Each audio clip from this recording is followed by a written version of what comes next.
Sabe, quanto mais você cresce, mais forte a oposição parece vir contra você.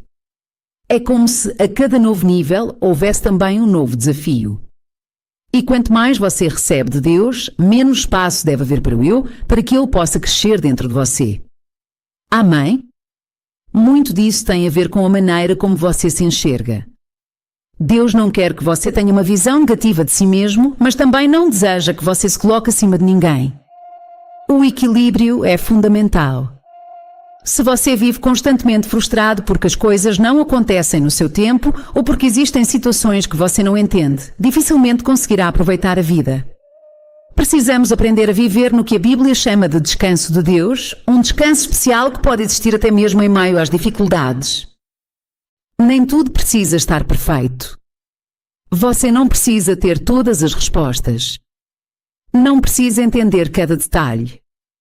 Em vez disso, escolha confiar. Deus é bom, Ele sabe exatamente o que está fazendo e fará o melhor por você no momento certo. Guarde isso no coração. Declare, ***, Deus fará o melhor por mim no tempo certo.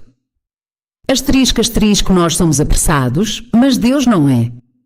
E ficar irritado durante a espera não fará com que Ele acelere os planos. Deus nos dá sonhos, visões e esperança. Queremos mudanças em nós, nas pessoas que amamos, nas finanças, no mundo ao nosso redor. Sempre há algo que desejamos ver transformado. E sim, Deus é especialista em mudanças. Mas Ele raramente nos informa quando elas acontecerão. Isso pode ser frustrante, especialmente quando carregamos algo grande no coração e queremos ver resultados imediatos. Porém, a verdade é que antes de realizar algo em nós, Deus geralmente nos conduz por um período de preparação. Não podemos simplesmente pular etapas. Mas também não precisamos transformar esse processo em um tempo de sofrimento. Se confiarmos que Deus age não no nosso relógio, mas no dele, que é perfeito, aprenderemos a esperar com paz.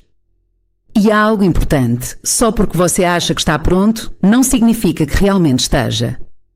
Quando oramos por outras pessoas, precisamos lembrar que Deus não anula o livre-arbítrio de ninguém para responder à nossa oração. Ele trabalha com o coração delas, mas respeita suas escolhas. Por isso, ao orar, dê tempo para que Deus haja e, enquanto espera, seja um bom exemplo. Não há garantia absoluta de que alguém se voltará para Deus porque você orou. Mas uma coisa é certa, se ninguém orar, não haverá abertura para Deus trabalhar na vida daquela pessoa. A oração cria essa oportunidade. E muitas vezes acontece algo curioso. Quando você começa a orar por alguém, a situação parece piorar antes de melhorar. Sabe porquê? Porque quando Deus começa a tratar uma área da nossa vida, nem sempre reagimos da melhor maneira. O mesmo pode acontecer com os outros. Então, em vez de desanimar, pense, Deus está trabalhando. Deus guarda para si o conhecimento exato do tempo. Ele não revela todos os detalhes. E porquê? Porque se soubéssemos exatamente quanto tempo teríamos que esperar, talvez desistíssemos no meio do caminho, ou agiríamos apenas baseados na informação e não na fé. Por isso, Ele nos ensina a confiar, a depender, a crescer durante o processo. E essa pequena palavra, ***, espera ***, pode ser breve na escrita, mas é poderosa na formação do nosso caráter. Você não gosta quando alguém com dom de profecia vai à sua igreja e diz, tenho uma palavra para você? E então declara, o Senhor diz que em breve você será enviado ao seu ministério. Na hora, você fica cheio de entusiasmo. Mas depois, nada acontece. Você não vê sinal algum até que um dia finalmente se cumpra. Demorou um tempo para eu entender isso. Nos anos 70, os dons espirituais pareciam se manifestar com muita intensidade nas igrejas. Muitas pessoas vinham ministrar e quase sempre me chamavam para entregar uma palavra. E, curiosamente, era quase sempre a mesma mensagem. Não se canse de fazer o bem, porque no tempo certo você colherá se não desfalecer. Para ser sincera, depois da 7ª ou 8ª vez ouvindo aquilo, eu pensava, se me disserem isso de novo, eu vou gritar. Parecia que não estavam me dizendo nada novo. Até que Deus falou claramente ao meu coração, tudo o que você precisa fazer é continuar caminhando até que a hora certa chegue. A verdade é que não é uma questão de asterisco asterisco se asterisco asterisco você vai esperar. Você vai esperar. Todos esperam. Ninguém recebe um sonho, uma visão ou um chamado e vê tudo acontecer instantaneamente. Pense em Moisés. Ele tinha o desejo de libertar o povo da escravidão no Egito, mas passou 40 anos no deserto. E não é interessante como, quando estamos esperando, muitas vezes nos sentimos exatamente assim como se estivéssemos em um deserto. Mas aquele tempo era treinamento. Às vezes eu gostaria que Deus nos treinasse no topo de uma montanha, mas parece que Ele prefere usar a fornalha, o deserto, o processo ou até um trabalho que não gostamos. José também esperou 13 anos, muitos deles na prisão, por algo que ele nem havia feito. Ele era inocente. E o mais impressionante é que a Bíblia não registra dias de amargura ou revolta da parte dele. Pelo contrário, tudo indica que ele manteve uma atitude correta apesar das injustiças. Por isso, onde quer que José estivesse, havia favor de Deus. Na casa de Potifar, ele prosperou. Aquele favor acabou levando-o à prisão por causa da mentira da esposa de Potifar, mas até na prisão ele encontrou graça diante dos outros. Não importava o lugar, o favor o acompanhava. E isso pode acontecer conosco também, se aprendermos a esperar com a atitude certa. Sabe qual é uma das melhores coisas que podemos fazer enquanto esperamos? Ajudar alguém. Se você se pergunta, o que faço enquanto Deus não responde? A resposta é simples, sirva outra pessoa. José fez isso. Ele ajudou o copeiro e o padeiro na prisão. Pediu apenas que se lembrassem dele quando saíssem. Eles saíram e o esqueceram completamente. Mesmo assim, José não ficou ressentido. Não guardou mágoa dos irmãos que o venderam como escravo. Quando teve a oportunidade, ele os ajudou. Paciência não é simplesmente suportar a espera. Paciência é a maneira como nos comportamos durante o processo. Como você age enquanto espera? Parte do treinamento de Deus é nos levar ao ponto em que conseguimos permanecer no descanso dele, mesmo aguardando. Moisés esperou 40 anos. José, 13. Abraão aguardou cerca de 20 anos para ver a promessa se cumprir e, no meio do caminho, tentou resolver tudo por conta própria, o que só trouxe complicações. Sempre que tentamos fazer aquilo que só Deus pode fazer, acabamos prolongando ainda mais o processo. Davi também esperou aproximadamente 20 anos entre ser ungido rei, de fato, assumir o trono. O chamado veio primeiro, a coroa muito depois. Eu mesma recebi o chamado para pregar o Evangelho em fevereiro de 1976. O chamado é imediato, mas o preparo leva tempo. E é nesse tempo de espera que Deus molda nosso caráter, fortalece nossa fé e nos ensina a confiar completamente nele. Ao longo desses 43 anos, eu fiz muitas coisas. Mas tudo começou de forma tão devagar, as mudanças aconteceram tão gradualmente, que às vezes parecia que absolutamente nada estava acontecendo. Porém, quando você finalmente chega do outro lado e vê aquilo que tanto esperava se cumprir, consegue olhar para trás e perceber, você estava avançando o tempo todo. O que realmente precisamos aprender é a comemorar as pequenas conquistas ao longo do caminho. Cada passo conta. E se você não guardar mais nada do que eu vou dizer agora, guarde isto. Pare de medir o quanto ainda falta e comece a valorizar o quanto você já percorreu. Amém? Quero dizer algo também para quem está me ouvindo agora. Não viva pensando na distância que ainda precisa caminhar, nem fique focando em tudo o que está errado. Em você, na sua família, no seu trabalho, na sua vida. Aprenda a destacar o que está dando certo. Quanto mais você concentra a sua atenção nas coisas boas, menores as coisas ruins parecem se tornar. Celebre as pequenas vitórias. Na época em que eu esperava Deus cumprir o que havia prometido para a minha vida, eu ainda não entendia completamente isso. Mas houve um dia em que, de forma muito clara no meu coração, não com uma voz audível, mas com uma convicção profunda, Deus falou comigo que eu pregaria o Evangelho pelo mundo. Humanamente falando, isso não fazia sentido algum. Eu era uma pessoa comum, sem formação em seminário, sem escola bíblica. Tinha apenas o ensino médio e quase reprovei em inglês. E hoje estou aqui falando para tantas pessoas. Sabe o que aprendi? Quando Deus coloca algo no seu coração, por mais improvável que pareça, acredite. Pelo menos considere acreditar. É verdade que, às vezes, sua mente tenta te convencer de que é impossível. Mas lá no fundo, aquela chama continua acesa, você não consegue simplesmente ignorar. Muita gente pergunta, como eu sei que Deus está me chamando? Eu resumiria em 3 pontos simples. Primeiro, quando Deus chama você para algo, Ele coloca uma paixão intensa dentro de você. Uma paixão que pode até parecer irracional. Talvez ninguém mais entenda, mas você não consegue se livrar disso. Desde o dia em que senti esse chamado, ensinar a palavra de Deus se tornou o maior desejo do meu coração. Quando Deus fala, aquilo ocupa seus pensamentos. Você ora sobre isso. Você volta ao assunto repetidamente. Segundo, quando o chamado é de Deus, você está disposto a fazer sacrifícios. E eu sei que essa palavra nem sempre agrada, sacrifício. Mas Jesus se sacrificou. Os apóstolos deixaram seus trabalhos quando ouviram siga-me.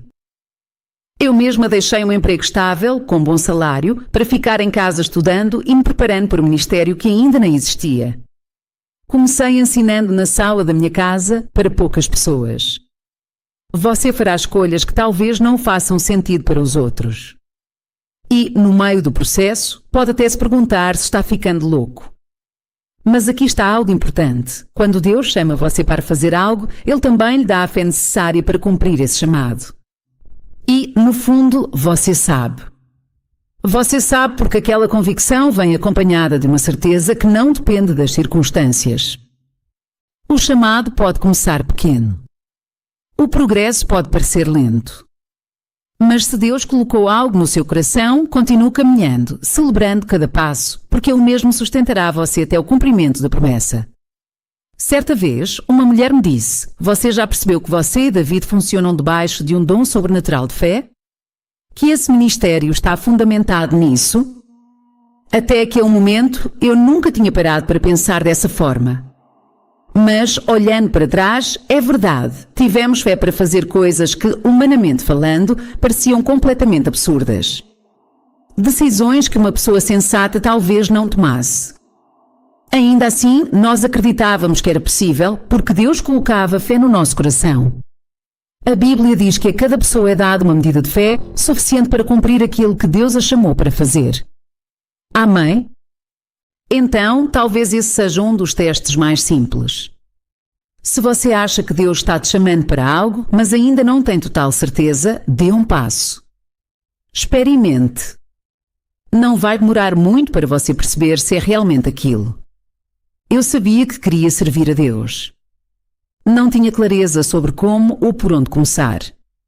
Então comecei a fazer tudo o que aparecia como oportunidade de servir. Eu já sentia o desejo de pregar, mas a porta ainda não estava aberta. Enquanto isso, trabalhei no berçário da igreja por 1 semana e meia, talvez 2. Foi tempo suficiente para que eu e as crianças entendêssemos que aquele não era o meu chamado. Às vezes, você descobre seu propósito tentando, experimentando, dando pequenos passos. Uma coisa de cada vez. Quando os israelitas saíram do Egito, eles deixaram a escravidão, mas ainda não estavam vivendo plenamente na terra prometida.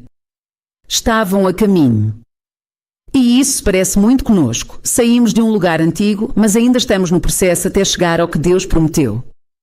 A Bíblia diz que eles eram guiados por uma nuvem durante o dia e por uma coluna de fogo à noite.